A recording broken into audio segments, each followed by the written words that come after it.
Hello, my name is Frankie Montoya, and I am the owner and founder of Montoya Industries. And today we're taking a look at a PlayStation 4 controller motherboard that I repaired analog stick drift on. And we're going to see that there is an issue in even replacing worn out parts with brand new authentic manufacturer parts. So the one part that's here on the right is a genuine Alps ALPS product that is used in the actual manufacturing process of Sony products. And well, I guess both of these have been replaced, but these are actual original authentic parts. And we're going to see that there's an issue even when I install brand new parts and I go ahead and take these parts and calibrate them back to zero with resistors. That even though we can get a pretty good replacement part, we're not going to see a perfect fix, because we're going to see that this controller is no longer going to be able to reach 100% tilt, which we'll compare it with a genuine PlayStation controller and we'll see how that is an issue. Okay, so here's our controller reassembled with those stock replacement parts that are installed with parts that are currently available on the market.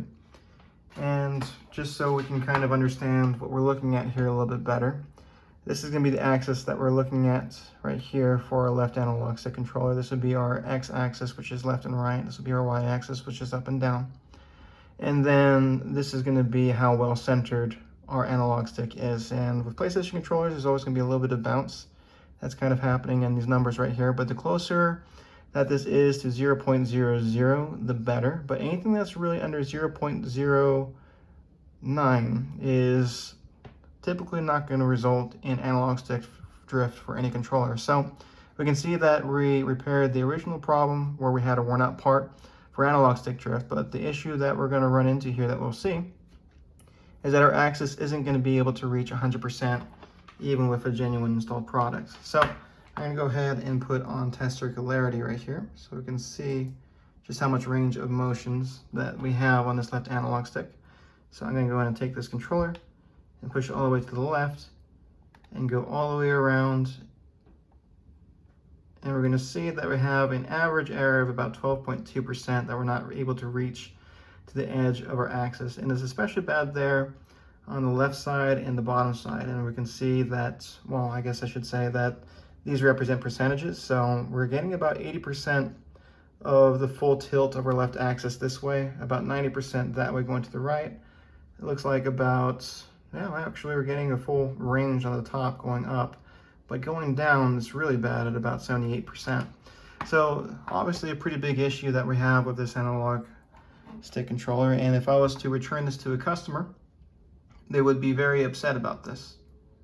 For comparison, this is a used controller that has a much lower rate of error, and we can see that a player in an actual live video game probably wouldn't notice that there's any issue going on with this controller at all, and it's able to cover most of its axis.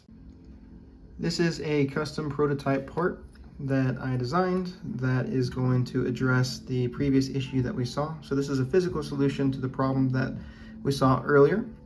And I also am working on an electrical solution to that same problem that either way will address the issue and will allow you to leave a customer with a much more higher quality repair. Okay, so here's the exact same PlayStation controller that we saw earlier that was having issues with being able to reach 100% tilt. I haven't changed anything of this controller at all, except for the fact that I installed my prototype part there into the top left. And that's the same place where the original stock part used to be. And let's just go ahead and see how much of a difference that this makes. So I'm gonna go ahead and go around the full circle again. And we're gonna just see how much that this is able to cover. So just look at the difference that we're seeing here. So this is actually covering everything up to 100% and even more. And before you look at that as a bad thing, let me just tell you that the analog to digital converter on this PlayStation controller is only ever going to be able to send a signal to the PlayStation up to 100%. So the advantage of actually overshooting our bounds by so much means that not only are we able to fix a stick drift issue where it's only reaching 80%, but we're also probably able to even resolve issues that are much higher than 80%. So 80% is actually probably about the highest that I've ever seen from repairing analog controllers. and it's just going to be a really great product to have on the market that's going to allow for a lot of room for error, and it's going to be significantly better than what's currently on the market today.